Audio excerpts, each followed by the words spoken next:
all Tennessee fans have been waiting for. Get in 6. Touchdown, Tennessee. JCPenney and UTV Home Video present Give Him 6. John Ward and Bill Anderson's 10 greatest games. Relive the classic Tennessee triumphs broadcast by this top announcing team on the Vol Network. Available in early September for $19.99 at most JCPenney stores or by dialing 1-800-488-3883. Sponsored by WIBK Radio, WBIR TV, and the Knoxville News Sentinel.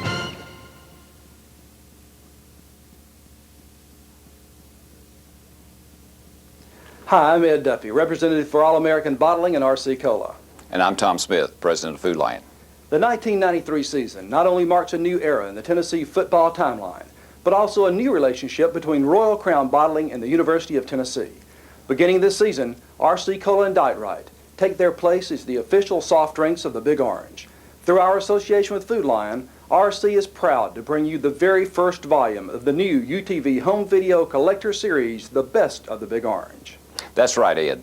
In this first volume, you're about to see spotlights the great Vol wide receivers, those illustrious pass catchers whose acrobatic moves and remarkable concentration left opposing defenses in shambles. The Vol's list of legendary receivers is unmatched, and on behalf of the 70 Food Lion stores throughout Tennessee, it's our distinct pleasure to help bring you this story of an elite group of players who represent the best of the Big Orange.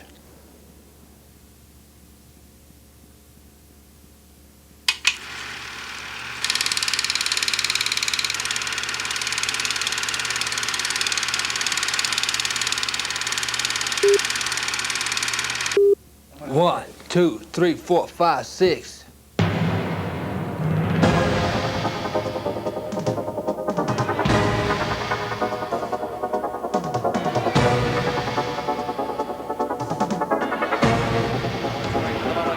This is a reverse Hancock turns the corner, 40-by-40, 30-by-30, 20-by-20, 15-10, all the way into the end zone for the touchdown.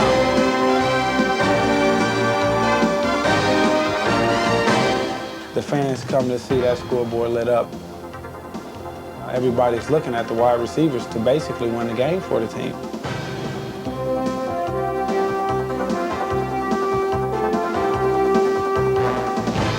So you have to come correct or don't come at all. It's kind of a phrase we use.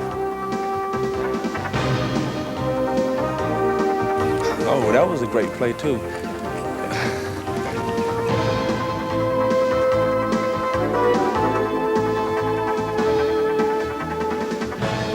If you're gonna stand around, then you might as well buy a ticket.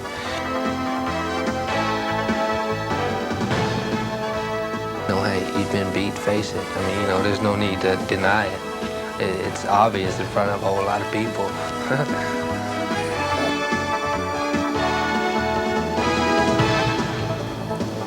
If I can put my hand on a ball, then I should catch it.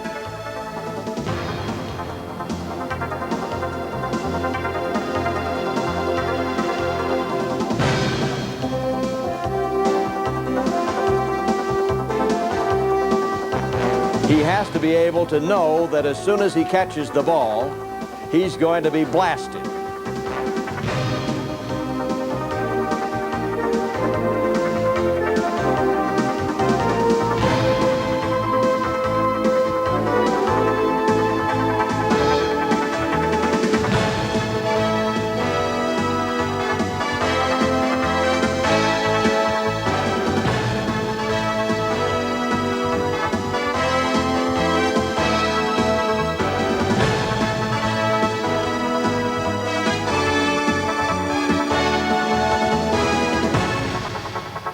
It's real excitement.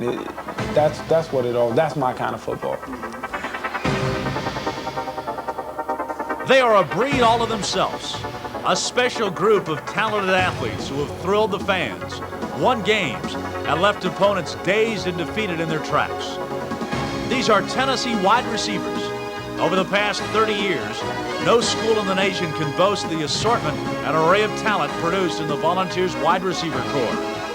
A dazzling blend of blazing speed, precision moves and routes, all with the big play possibility at any time. While each possessed their own unique style and flair, all had one obvious ability, the ability to catch the football. you know, if you can get two hands on it, yeah, you should catch it. You're not going to catch them all. You're going to get hit. I hate to see the guys when they go across the middle.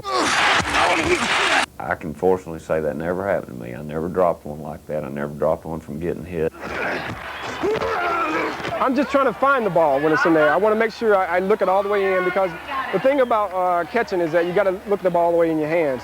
You can take things for granted, not looking all the way in, and if you do that, you're going to drop the ball sometimes. Sometimes you won't because of your natural ability, but most time you have to look the ball all the way in your hands. You don't have to have big hands to catch a football, because this part right here is not the part that you want to catch.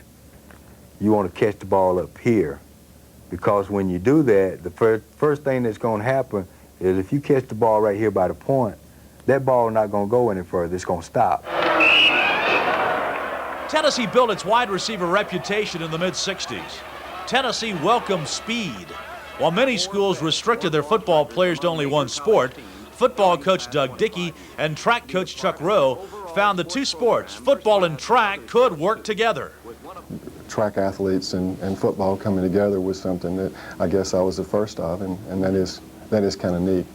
Richmond Flowers opened the door on the speed age. He was an All-American hurdler and went on to earn All-American honors as a football wide receiver. Tennessee's tradition of wide receivers really began because of track. The emphasis of track under Coach Chuck Rowe, and the first really great receiver for Tennessee in this list of, chronologically speaking, was Richmond Flowers. Flowers was followed by many others, but almost all of them, were combination athletes. Track men, football players. In some cases, they were track men first and football players second. I think it goes back probably to Coach Dickey and Chuck Rowe. Back in the early 60s, Chuck Rowe was the recruiting coordinator, but he was also the track coach. And he found a way to be good at both, and was able to recruit and start that tradition. And I think since 1965, everybody has expected Tennessee to be good in track. They've expected Tennessee to be good at wide receiver. We have utilized those two things in our deployment, and it has paid nothing but dividends for us. Tennessee took the track influence onto the next level in the early 70s with the signing of Stanley Morgan. The ability to run track and play football at Tennessee lured him to Knoxville. Well, I went to Tennessee because I was looking for big-time football that was close to home, and at that time, being from South Carolina, Clemson and the University of South Carolina was in the ACC, where South Carolina is going independent. But they were basically basketball programs at that time. Their football programs wasn't up to par. I wanted to get into professional football, and I felt if I went to a big-time school that played big-time football, my chances of getting into professional football would be pretty good. Tennessee was probably about the biggest football program that was close to my hometown, where my folks could come back and forth to see me play, and that was one of the big decisions that I had to make in choosing Tennessee. The speed threat in the Tennessee attack was first seen nationally when the UCLA Bruins came to Neyland Stadium September the 7th, 1974. Condridge Holloway teamed with Morgan on a 74-yard bomb. Morgan got behind the UCLA secondary on the second play of the game. Second play of the game. I remember that. Yeah, second play of the game. We opened up the game. We ran the ball up in the middle. We had a two-play offense that we usually incorporated. We didn't give them a chance to get back to their huddle. We actually ran a no-huddle offense just for 2 plays, and we isolated Stanley Morgan to the wide side of the field on the cornerback we thought we could beat. And not only did we surprise him, but Stanley outran him too. So it was a double effect. I think the defensive back had came up, and I just happened to get around him, and Condridge put the ball out there, and I just ran under it and caught it. It was something that I guess Tennessee people wasn't used to seeing, where a receiver would just get behind everybody and The quarterback throwing it out there for 70, 80 yards, and it was just something that, it was new to Tennessee, I would think. And it just so happened it worked out good for us. The speed was here to stay. Tennessee went about the process of going all over the country, building on this wide receiver and speed reputation. The travels took them to Cleveland, Ohio, where they found a high school running back by the name of Anthony Hancock. Another brilliant track athlete, Hancock was one of 5 All-American running backs recruited by the Volunteers in 1978. I was ready to pick my bags up and go home, really, because of the fact that, you know, they had recruited 5 All-American running backs. It was James Berry, Terry Daniels, Terry McMahon, Glenn Ford, and myself. And then we had Kelsey Finch and Frank Fox and Mark Mario. So we were loading running backs, and I wasn't playing. And in high school, I was the man. You give me the ball, I'll run with it. So Coach Harrison asked me would I like to be a wide receiver. I thought about it. I said, well, being a running back, if I get the ball and go on the outside, I got to worry about the linebackers, the linemen, and defensive backs. But being a wide receiver out there by myself, I catch the ball as one-on-one. I'd rather be a wide receiver. The lure to play was much greater than the reality of sitting on the bench hoping for a shot at tailback. His freshman year, Hancock finally got his chance to play against Alabama as a wide receiver. I got a chance to finally dress out as a freshman, because that was a big thing for freshmen to dress out in the traveling squad. So during the Alabama game, it was about 9 minutes to go in the game. The score was like, I guess, 17-7. You know, we're still within striking distance. So I'm sitting over the bench, and my wide receiver coach says, Hancock, get ready, go in the game. I said, go in what game? He said, you're going to the game. I said, oh, no. So all the freshmen, you know, oh, Hancock going to the game, Hancock going to the game. So I couldn't find my helmet. And I was looking around for my helmet. I couldn't find my helmet, right? So my roommate was Kenny Jones. And Kenny Jones is like 6'5". He's from Stafford. Matter of fact, he was the number 2 recruit in the nation at the time. And he gave me his helmet. Now, he was a defensive lineman at the time, so I'm wearing a defensive lineman's helmet on the field for the first game of collegiate football, right? So I'm in the huddle, I'm bending over, and he said 19 quick screen left. You know, he gave me the play, and I was going in the huddle. So I'm sitting there trying to put this chest strap on, right? And this helmet's like, it can go around my head. That's how big it is, right? So I'm sitting there, I said, oh, wow. So I gave him the play. So I ran out there and got lined up and said 19 quick screen left. I said, okay. I'm on the left side. I said, hey, the ball's coming to me. I'm the extra receiver. I said, what do I do? Do I take 2 steps up or 1 step back or 1 step forward? I couldn't figure out what to do. But anyway, in the meantime, Coach Bear Bryant was right there on the sideline on his 50-yard line. I was like, oh, so that's the Bear right there. So, you know, all these things are going through my head, you know, going to game, 95,000 people. I was like a kid in heaven. I was like, man, this is neat. But I eventually did catch the pass. And I got 19 yards for my first reception at University of Tennessee. I ended up with 3 catches, 51 yards against University of Alabama. And that's where my college career started. Hancock scored his first touchdown the following week against Mississippi State on a 21-yard pass from Jimmy Streeter.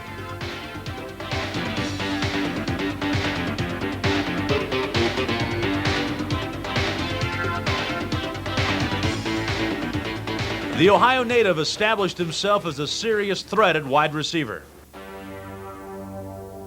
The following year, Hancock was joined by another speedster, Georgia native Willie Gault. Combined with Hancock, it gave Tennessee the most potent wide receiver combination the SEC had ever seen. Well, there was a couple reasons why I came to the University of Tennessee. One was they had a great track program and a great football program overall because they threw the ball a lot. I got recruited by several major teams.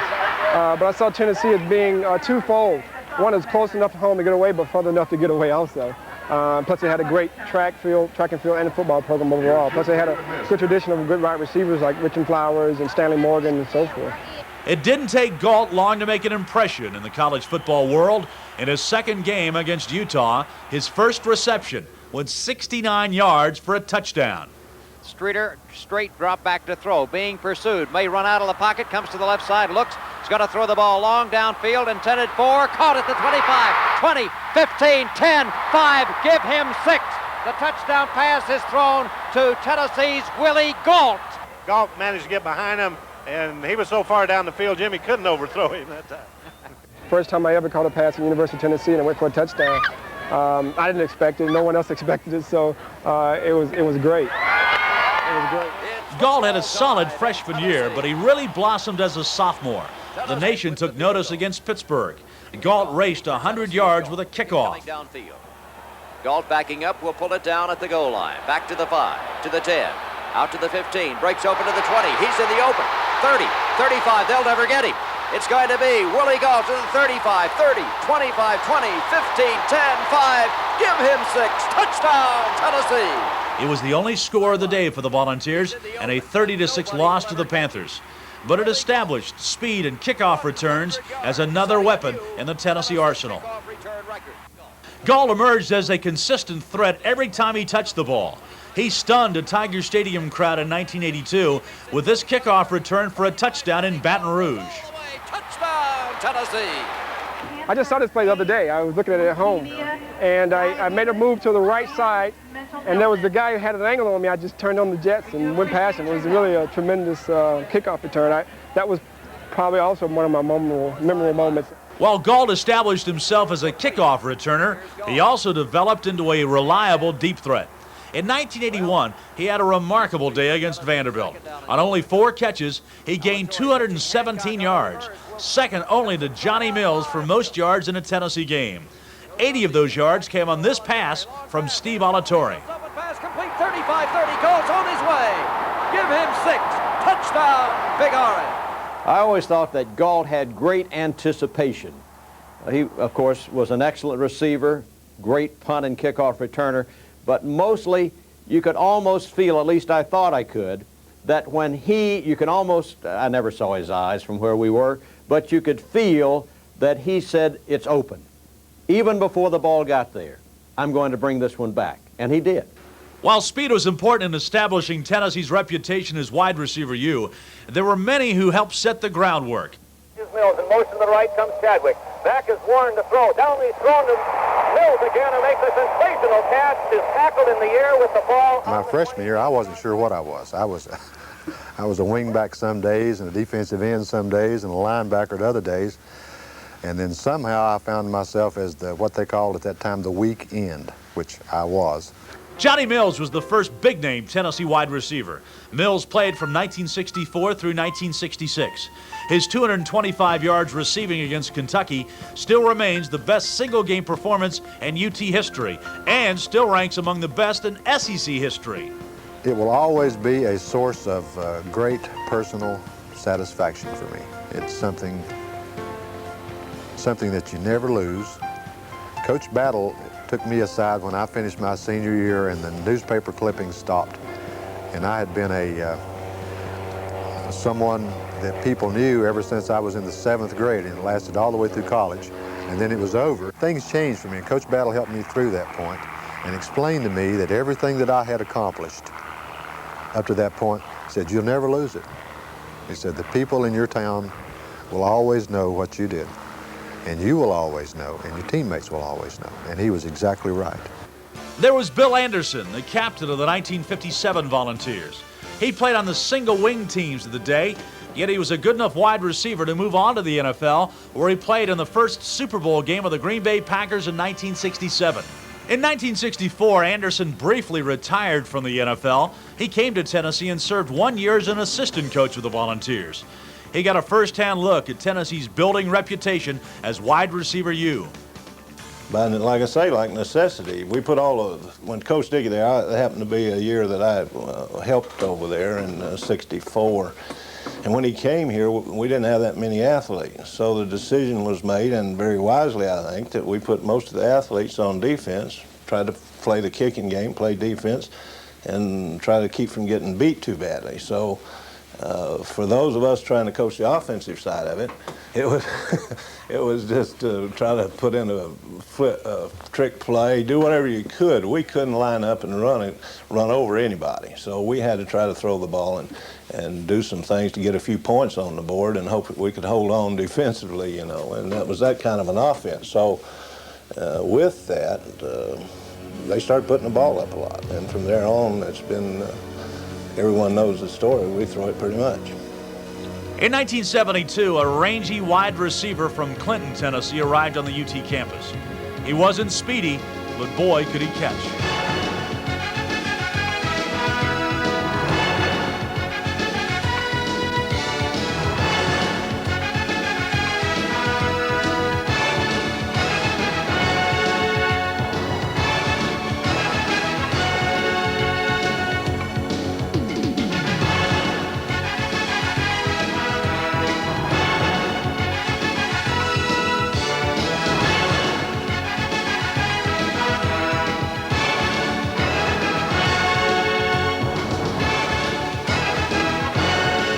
I think the one thing I maybe did, maybe not different, but maybe a little better is my concentration and catching the ball. While not fast, Larry Sievers had the uncanny knack of being able to catch the football. He was known as the big play man, and Sievers had many of them. I had this tunnel vision for the ball. I was never real wide open. You know, I didn't have the blazing speed, so I was going to get hit. People were going to be around me. But I had a pretty good knack for concentrating strictly on the ball. Now, I can't tell you things that are going on around me. That's the reason you don't see any films of me catching it and eluding 2 or 3 tacklers and going. But I think just catching the ball, and of course I'm prejudiced, but I think that's what a receiver's supposed to do first. At one time, the 6'3" wide receiver wanted to play basketball at UT. He had remarkable jumping ability, and that jumping ability helped him many times on the football field. In 1975, the Volunteers were playing Auburn. Randy Wallace had just moved into the starting quarterback slot. On this afternoon, he turned to Larry Sievers.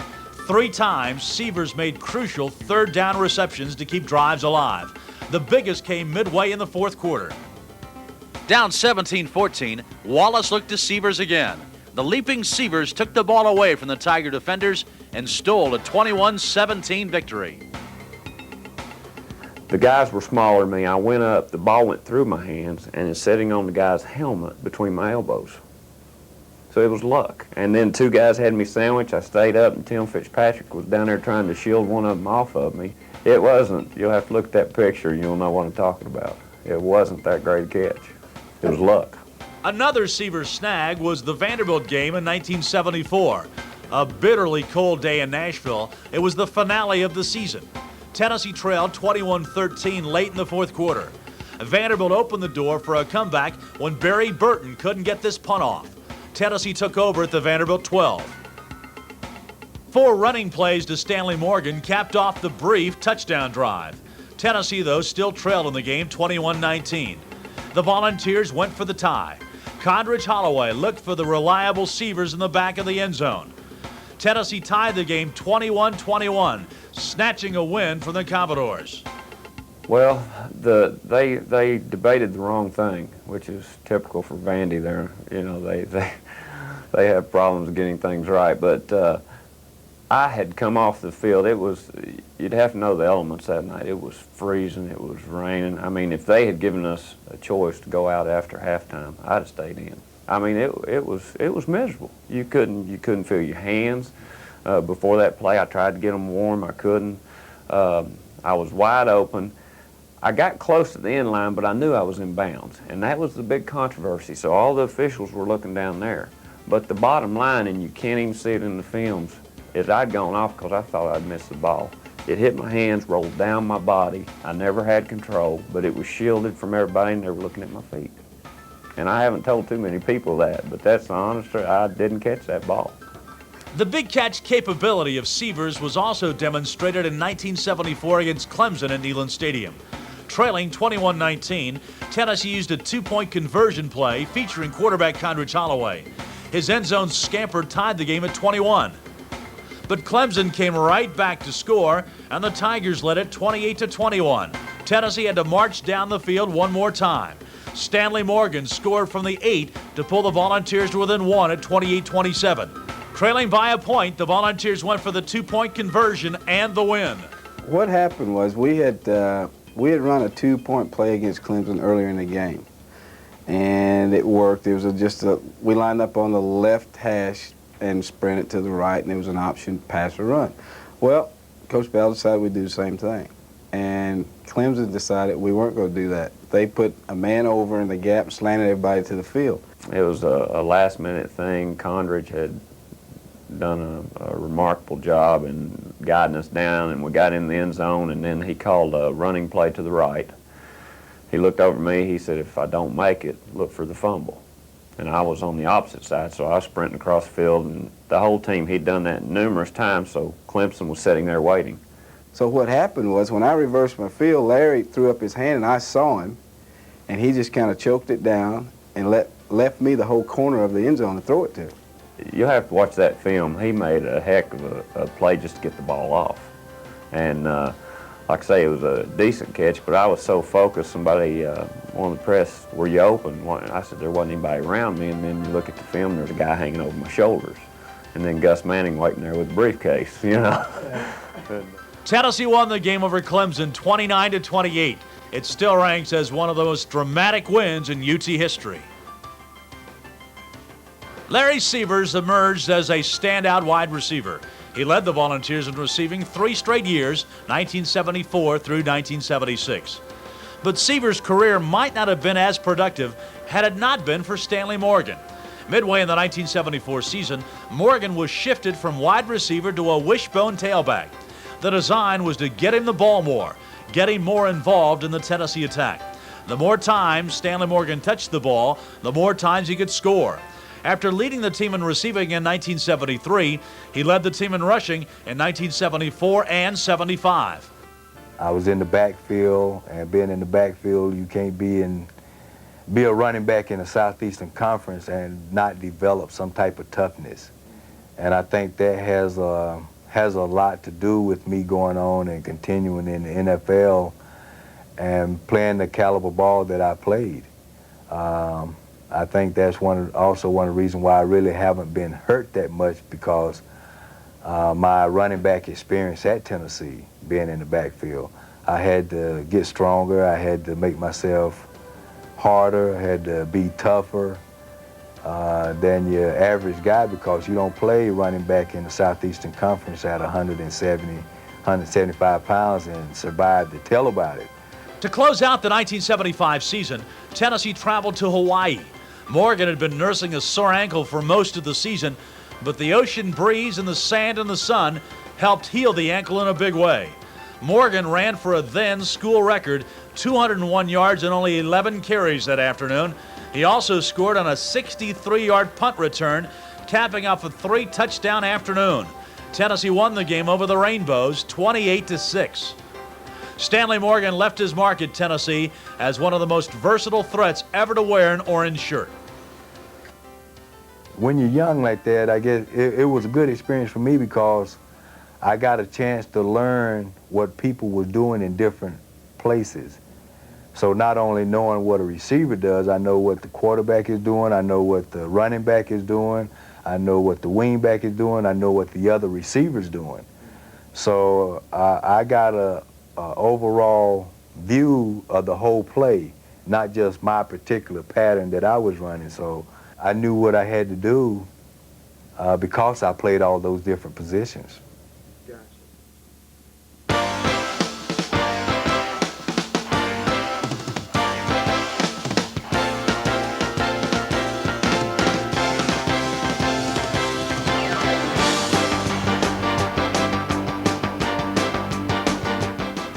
After the success of Anthony Hancock in the mid-70s, Tennessee went back to Cleveland and signed another promising recruit, Tim McGee. Unlike Hancock, who came to Tennessee as a running back, McGee came wanting to be a wide receiver. He came because of the success of Hancock, and also he knew of Tennessee's solid wide receiver reputation. Well, when I first got there, I never forget, I was sitting in a room, our first meeting, and Willie Gault was there, Lenny Taylor, Clyde Duncan, Mike Miller, Darrell Wilson, and then there was myself and 3 or 4 other freshmen. And I looked around, and all these guys had been pretty much an All-American in college or high school in track, all but myself. So it didn't look too good for me at the time. And I remember taking a couple of jokes in that area. But I felt that once we got on the field, I could prove that I was a good wide receiver opposed to a track guy. And fortunately for myself, it turned out that I ended up doing pretty much both of them. McGee was another one of those 2 sports stars at Tennessee. He learned quickly from the talented wide receivers already on the team and from his coaches, Bob Harrison and later, Kippy Brown. Tim McGee could turn on a dime and leave you 9 cents change. Had tremendous body control, you know, and had enough acceleration to go get the football. So body control is what I think about when I think about Tim. Nobody covered him one-on-one. He just get open. He'd stick that foot in the ground and be gone. You know, so he's got tremendous body control. Well, Tennessee, Kippy Brown and Bob Harrison, my receiver coaches there, they taught me how to play receiver. They taught me the fundamentals. They taught me the discipline of the position. And once I got there, of course, 90% of the guys that go to college have the physical talents to play. The mental edge is what gets you over. And when you have a coach behind you that's pushing you and the friend, that helps and makes it much more special and a lot easier. Our relationship was outstanding. As you can see, and Kip Edom turned in, first Bob Harrison, who now coached for the Pittsburgh Steelers, he coached the Willie Gaults, Clyde Dunkins, and Lenny Taylors, and Hancock, and Kippy comes in there and he comes under the same pressure. Here it is, he's a position coach and he has the same pressure a player has. And he turns out myself and Joey Clinkscales and Anthony Miller, and the list goes on and on. So it's been real positive to work with coaches that really knew what they were doing, and they taught you the fundamentals. They taught you how to play the game, how to read the coverage. So when I came to the professional ranks, I knew what cover 1, cover 2, cover 3 was. I knew what man combo. I had heard all these terms, so I wasn't behind where the other guys came in there and they really didn't know what was going on. In 1985, McGee emerged as an All-American wide receiver. Now well-skilled in running routes, blocking, and the little things it takes to be a great wideout. McGee teamed with rifle-arm quarterback Tony Robinson to riddle opponent secondaries. After an opening game tie with UCLA 26-26 in 1985, Tennessee established itself as a national power the following week, as the Volunteers pounded top-ranked Auburn 38-20.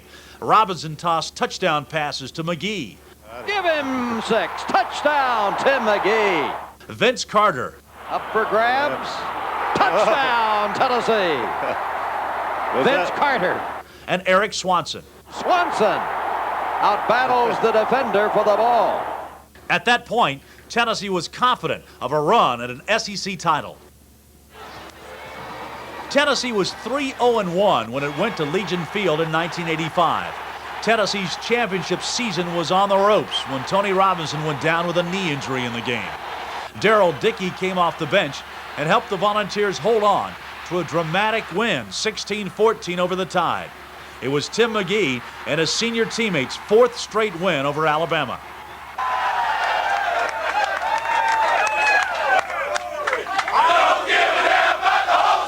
The following week, Tennessee played Georgia Tech in Knoxville. There was plenty of concern about the Volunteers' offense. Tennessee played it close to the vest, and with 4 seconds left, Carlos Revés kicked a 51-yard field goal to tie the Yellow Jackets.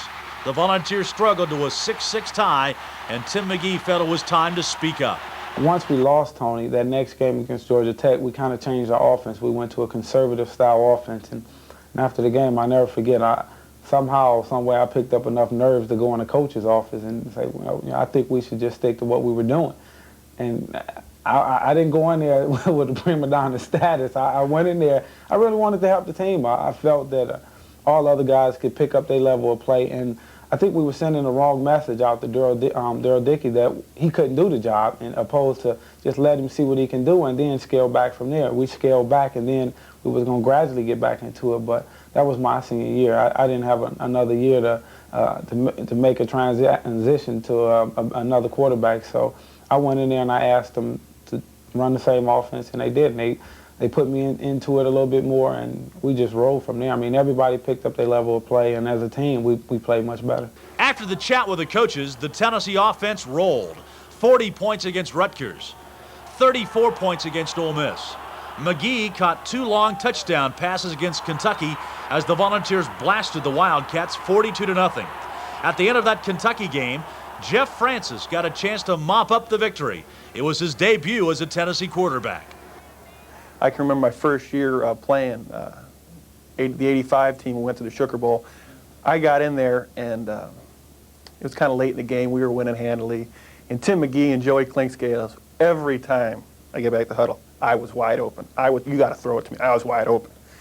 But by the time you become a senior, I became a senior. The guys don't bother you with that as much. They kind of respect you a little bit and don't say that stuff. So.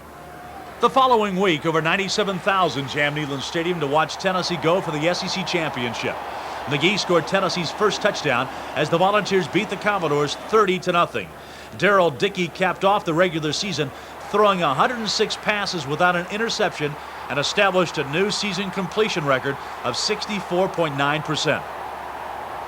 The crowning moment for McGee was the 1986 Sugar Bowl game against Miami.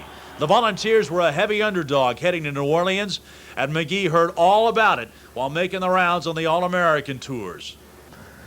My greatest moment came my senior year when we reached the Sugar Bowl and actually played in it.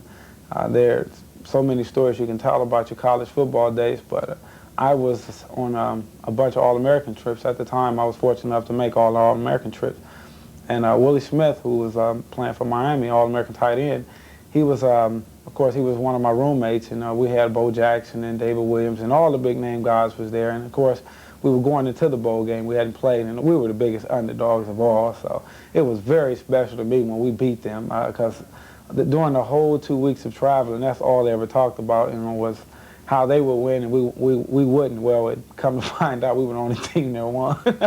So it was the Sugar Bowl was probably the highlight of my career, because not only did I reach my personal goals, I reached my team goals. And of course, you set your team goals, you set your personal goals, but more than likely you never reach both of them, and that was an awesome feeling to reach both. In one of the most memorable wins in Tennessee history, the Volunteers blasted the Hurricanes 35-7. McGee had 7 catches for 94 yards in the game, but his only score came when he recovered a fumble in the end zone. The victory in the Sugar Bowl, the SEC championship, capped off a very rewarding career. I take pride in that, and not only that, I take pride in we were the only class that I can remember that ever beat Alabama 4 years straight. I've never lost to Alabama, and that's something special that if you're a Tennessee Volunteer, if you can say that, that will stick with you throughout the end of times. The foundation of outstanding wide receivers was set with the heroics of Morgan, Severs, Hancock, Galt, and all the other great receivers at Tennessee. The reputation of wide receiver U helped attract a talented athlete from Murphy, North Carolina.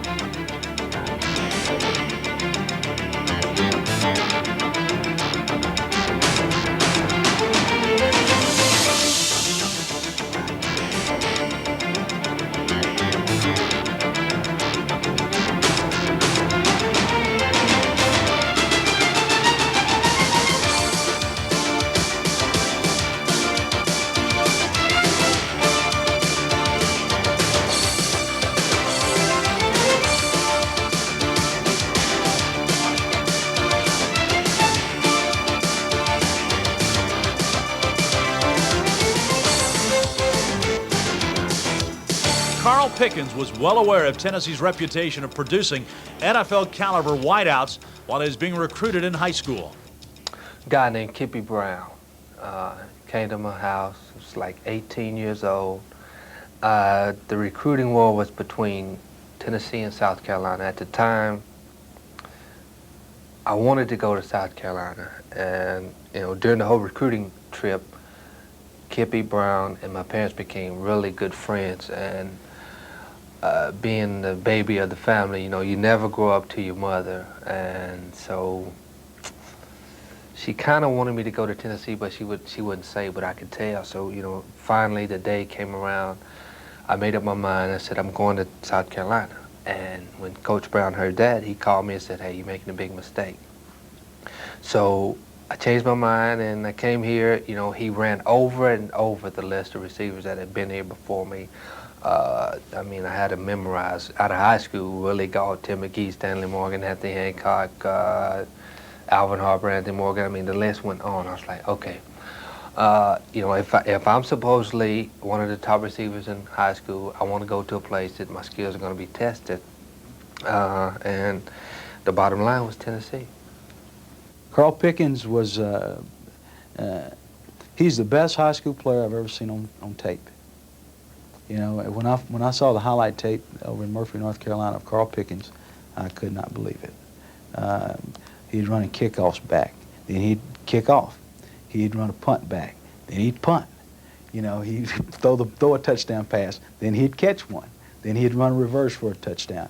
He could flat do it all, and so I'd never seen a guy do so much. And with you talk about natural ability. Now Carl's got the natural ability. Pickens made a splash at Tennessee early. He was the first freshman in school history to grace the cover of the Football Media Guide.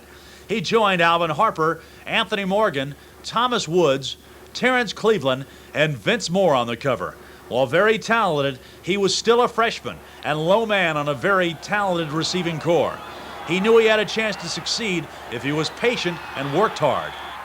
Kippy coached me 2 years, my redshirt year, and once as a freshman. Taught me a tremendous deal about the game, about receivers. I mean, just the whole game as a whole, not just receiving, just catching, looking it in, tucking away, everything. And then he left, and then Coach Cole came in and carried that on to help, still keep me on the right track.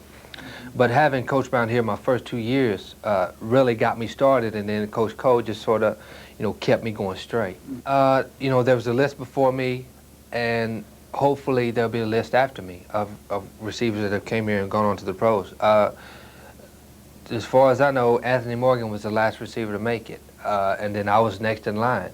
So hopefully, I kept the list going. I mean, you look around the league, and, there's guys from, for example, Penn State is known for linebackers, Georgia for running backs, and then Tennessee for receivers. So, we're known for something other than just putting out top athletes. We're known for receivers. Did make his first mark, scoring a touchdown in the Alabama game. He scored a fourth-quarter touchdown and a 47-30 loss to the Crimson Tide. The kickoff comes downfield, and it will be taken on a skip by Tennessee. The following week, Pickens showed his potential for greatness and being an impact player.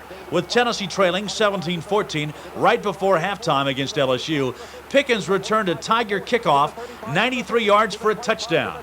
Pickens had established himself as a big play man. Oh, Pickens, 93 yards, and the freshman from Murfreesboro. It was a busted play. I mean, we called a right return, and they skipped the ball to me. I jump up, catch it. Anthony Morgan says, "Let's go, Pick." So we take off. He runs right, and I run left. So he stops to turn around to see what I'm doing. I don't know where I'm running, how or why, but I'm just going right, left, right, left. So I see some daylight. David Bennett makes a key block. Lee Wood makes a key block. Tracy Smith, I mean, basically the whole team was just running alongside me.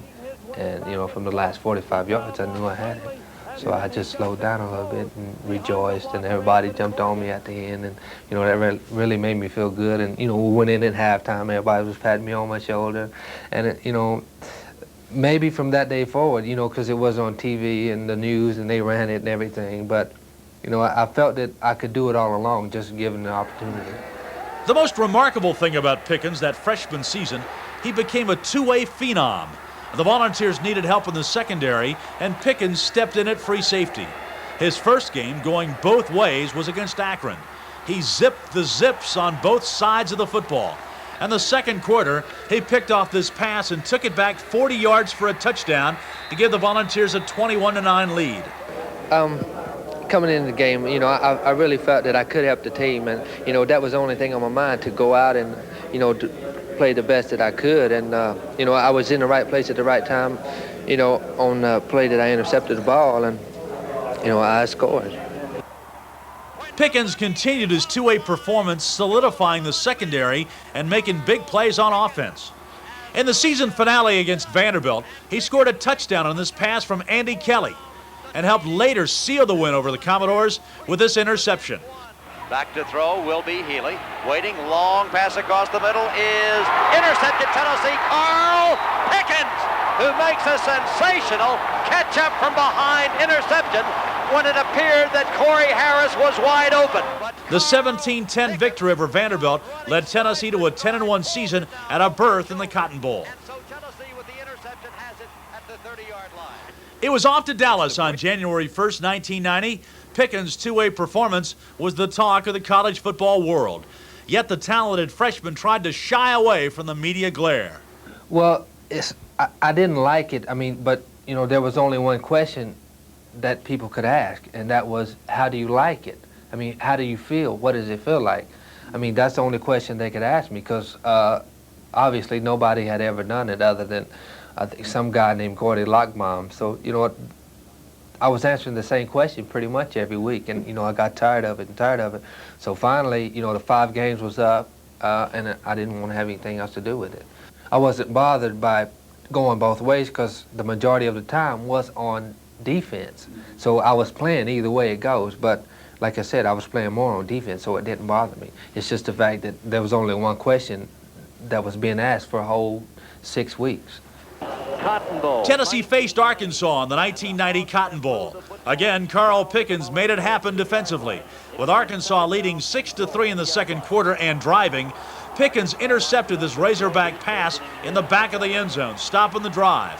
It is intercepted Tennessee, picked off there by Tennessee's Carl Pickens, who makes the interception in the end zone. Comes 2 plays later, Tennessee seized the momentum as Andy Kelly found a blazing Anthony Morgan on an 84-yard touchdown strike. Long post pattern across the middle, complete at the 40, 35-30, 25-20, 15-10, 5, 4, 3, 2, 1.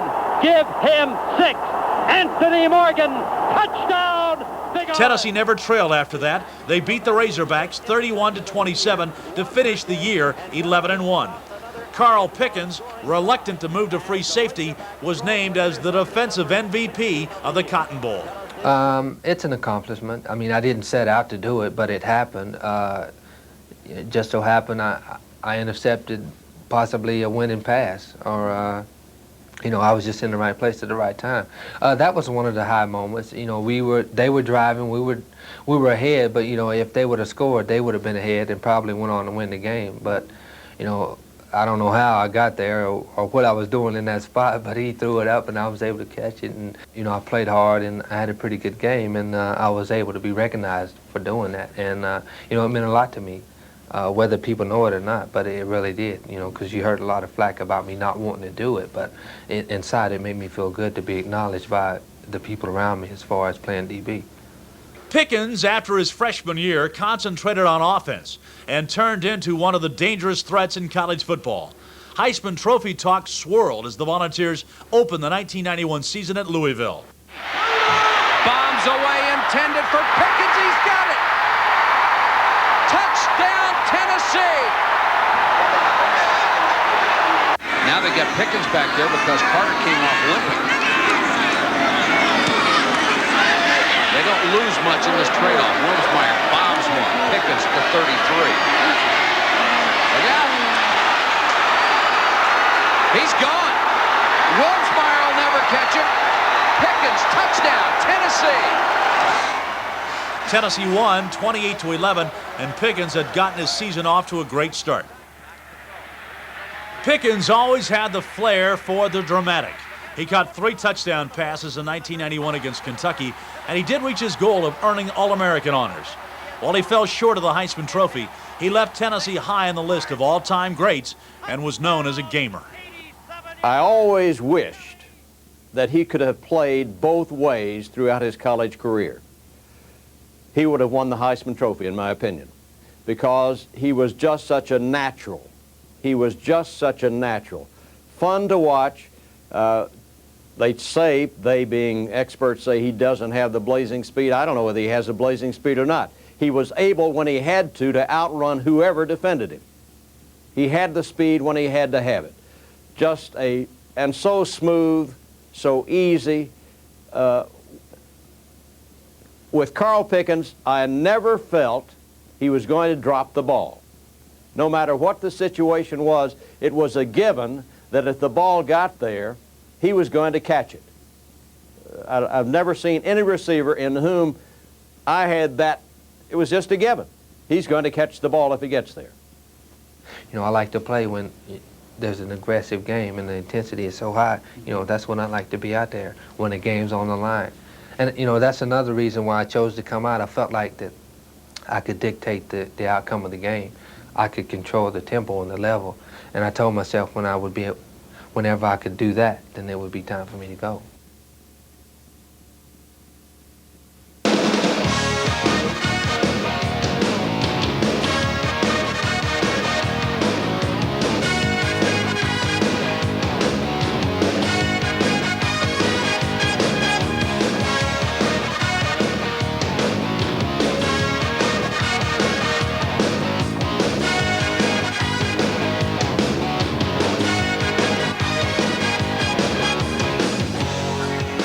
Alvin Harper, a tall, athletic wide receiver, came to Tennessee in 1986 from Frostproof, Florida.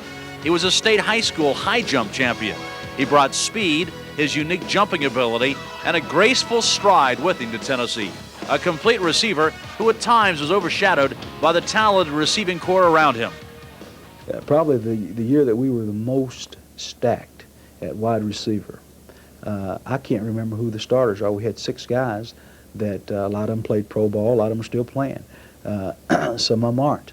But all those guys played. I'm talking about in '89, where we had Terrence Cleveland, Thomas Woods, we had Alvin Harper, we had Vincent Moore, we had Anthony Morgan, and we had Carl Pickens. There's 6 guys. Now tell me who were the starters. I can't remember. Yet Harper was still able to catch 102 passes in his career, which ranks 6th in UT history. More impressively, he scored 16 touchdowns, the most ever by a UT wide receiver. One of Harper's most impressive games was against Washington State in 1988. He caught 12 passes in the contest against the Cougars, at the time a Tennessee school record that was later broken by Carl Pickens in 1990. Harper's in the top 10 in virtually all the UT receiving records. He became the first former Tennessee Volunteer to score a touchdown in the Super Bowl. Harper helped the Dallas Cowboys beat the Buffalo Bills in Super Bowl 28. You know, we had so many great receivers at one time. We didn't have enough balls to go around, so everybody just had to fit it in a role. So I played my role real well. You know, I was a third down type receiver, the guy to go to when we needed something. So when they talk about me as a Tennessee great receiver, it just says when they threw him the ball, he always came through for them.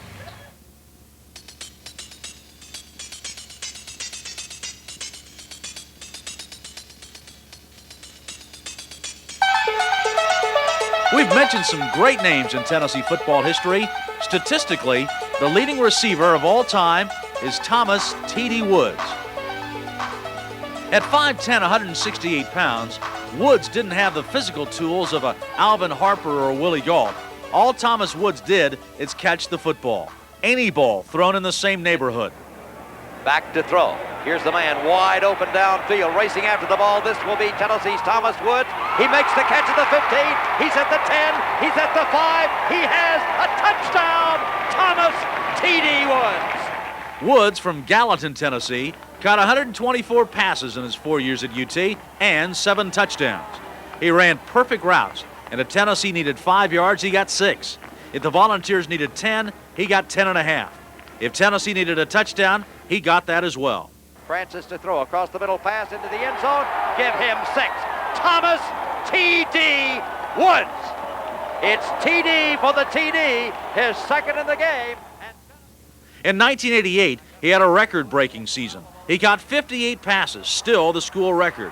11 of those came in the game against the Kentucky Wildcats. For his career, Woods caught 124 passes, the most in Tennessee football history. He was reliable, he was always open, and if it was thrown in his direction, T.D. Woods found a way to catch it. Thomas Woods, 83. T.D. Woods led Tennessee in receiving 3 straight years from 1987 through 1989.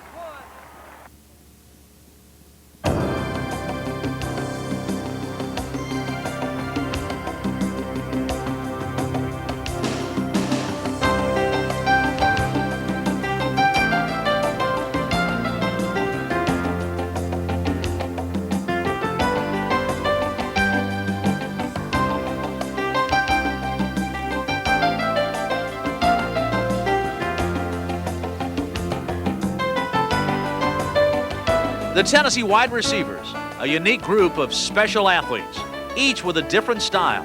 In the years to come, there'll be others that will wear the orange shirt that will set their own records. They will break the marks currently held by T.D. Woods, Alvin Harper, Stanley Morgan, and the rest. But the receivers that have already played at UT established a standard of excellence for the others to try and reach and surpass. The ones who will succeed will join a very select group.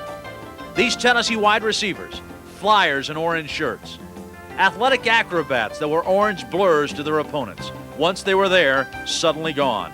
Skilled craftsmen who sliced through secondaries, making the difficult look so very simple and delicate.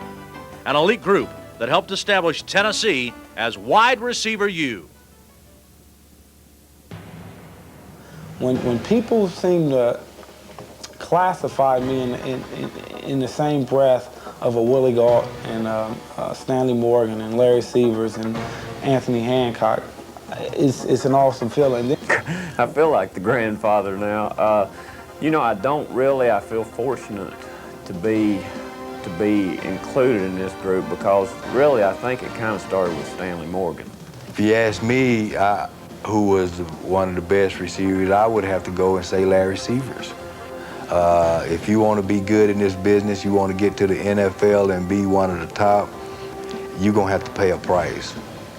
And that price is going to come through discipline, sacrifice, and hard work. I just think if you are a young kid coming out of high school with some speed and being a first-round draft choice in the NFL appeals to you, I don't think that there's any question on where you need to go to school. It'd be the University of Tennessee. I had been recruited by a number of coaches all over the United States, and especially down in Alabama. And the thing that I had always noticed was when a head coach would recruit me or take me somewhere, they would, we would get in some big car with a driver in it, and I'd end up in the back seat, which is, where I should have been. And we would go somewhere to dinner or whatever. When Coach Dickey, who was a young, snot-nosed coach at that time, just getting started, youngest coach in the NCAA, and started to recruit me. I'd come over here Coach Rowe had gotten me over here one day, and Coach Dickey came and talked to me on a Sunday after I'd been wined and dined by Chuck Rowe, and took me over to the facilities, which was over in Neyland Stadium at that time. He actually, we went out to the car, and he put me in the front seat, and he got in the back. And I was really impressed with his humility and the way he handled himself. And I just felt like this was a young man that was going somewhere. The smooth part comes in. I remember Coach Majors used to always tell me, McGee, stop hucking and bucking. I never understood that. Everybody has a time. I had my time, and the guys they've got down there now, if they look at those old videos of me, they'll say, boy, that guy was slower. That's really an archaic route. I mean, they don't do that anymore. But as he grows older and matures, he'll say, well, for his time, he wasn't bad. And for Jim Powell in '48, for his time, he was pretty good. And Tim McGee was pretty good for his time. By the same token, any of us that played the position, you don't look at it and say, boy, he's a lot better than I was. I've never seen anybody down there that I said, gosh, he's a lot better than I was, because I don't think they are. Now, that's just an athlete. That's your mentality. If you don't have that mindset, I don't think you can ever compete at a high level.